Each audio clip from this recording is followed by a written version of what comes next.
দেখো বন্ধুরা, ডব্লিউবিতে আসার মতো একটা প্রশ্ন কি বলছে, একটি যাত্রার 3/5 ভাগ 84 কিলোমিটার/ঘন্টা বেগে অতিক্রম করা হয় এবং বাকি দূরত্ব 56 কিলোমিটার/ঘন্টা বেগে অতিক্রম করা হয়, পুরো যাত্রার গড় গতিবেগ কত?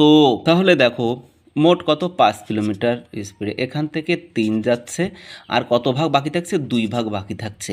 টোটাল 5, 5-এর থেকে 3 যাচ্ছে কত কিলোমিটার স্পিডে, সেটা 84 কিলোমিটার স্পিডে। আর বাকি যে 2 ভাগ যাচ্ছে সেটা কত কিলোমিটার স্পিডে, সেটা হচ্ছে 56 কিলোমিটার স্পিডে।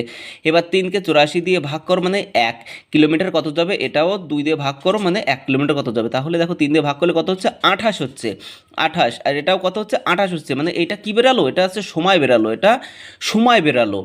এবার কি বলেছে উত্তরে, পুরো যাত্রাপথের গড় গতিবেগ কত, পুরো যাত্রাপথ কত কিলোমিটার, সেটা 5 কিলোমিটার গুণ গড় সময়। গড় সময়টা কি করতে হয়, এক্স গুণ ওয়াই, মানে 28 গুণ 28 বাই এক্স প্লাস ওয়াই। তার মানে 28কে 28 দিয়ে যোগ করলে কত হচ্ছে, সেটা 56 হয়।